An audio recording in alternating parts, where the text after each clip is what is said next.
दोस्तों, राहुल गांधी आज से हिंदू नहीं। सुनिए इस शंकराचार्य जी का बयान। जब कुंभ पर्व हो रहा था प्रयाग में, वहाँ पर हम लोगों की धर्म संसद लगी हुई थी। धर्म की विचार वहाँ पर आते थे, प्रश्न आते थे सनातन धर्मियों के, सब के बारे में वहाँ पर उपस्थित विद्वानों के द्वारा, धर्मांसदों के द्वारा चर्चा करके निर्णय किया जाता था। वहाँ एक प्रश्न आया था। वो प्रश्न ये था कि कांग्रेस पार्टी के एक नेता हैं राहुल गांधी ने संसद में खड़े होकर के ये वक्तव्य दिया। कोई बलात्कार का मुद्दा चल रहा था, वहाँ पे चर्चा हो रही होगी। तो बलात्कारी बाहर घूम रहे हैं और जिसके ऊपर बलात्कार हुआ है वो बिटिया घर के अंदर बंद रहने के लिए मजबूर है, ये वो कह रहे थे। तो ऐसी कोई घटना हुई होगी जिसके बारे में वो चर्चा कर रहे हैं, उसमें हमें कोई आपत्ति नहीं है। अगर जो पीड़िता है उसकी पीड़ा को समझ करके वो संसद में उठा रहे थे तो ये तो कितनी अच्छी बात है। ये तो उठाना ही चाहिए। किसी भी पीड़ित या पीड़िता के बारे में संवेदनशील कोई भी व्यक्ति होगा तो संसद में प्रश्न उठाएगा, इसमें हमें कोई आपत्ति नहीं थी। लेकिन उस पीड़ा को व्यक्त करते हुए उन्होंने क्या किया, और आगे बढ़े, और आगे बढ़ करके उन्होंने कहा कि हमारे संविधान में यह नहीं लिखा है। बलात्कारी को संरक्षण देना, माने हम शब्द हो सकता है आगे पीछे हो, जो भाव है वही है कि बलात्कारी को संरक्षण देना हमारे संविधान में नहीं लिखा है। और फिर उन्होंने उंगली दिखा करके कहा अपने सामने वाले पक्ष को, माने सत्ता पक्ष को, क्योंकि वो तो विपक्ष के नेता हैं। उंगली दिखा करके कहा, वीडियो है उपलब्ध है, कि तुम्हारी किताब में लिखा है। अब सवाल ये है कि वो कह रहे हैं कि संविधान में नहीं लिखा है ये, और फिर कह रहे हैं तुम्हारी किताब में लिखा है।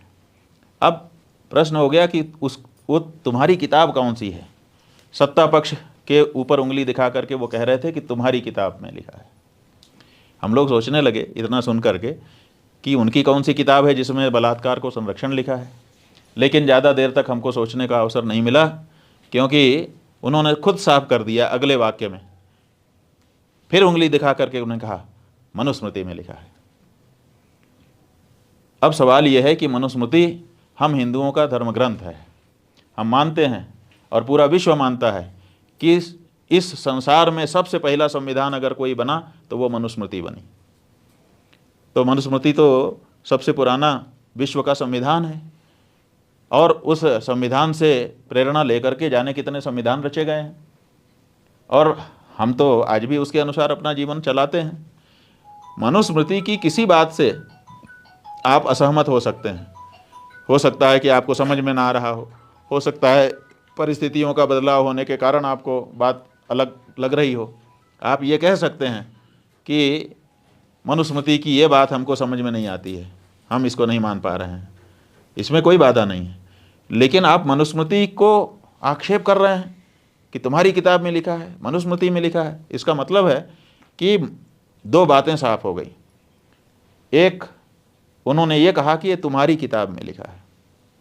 तुम्हारी किताब शब्द बताता है कि मनुस्मृति को राहुल गांधी अपनी किताब नहीं मानते।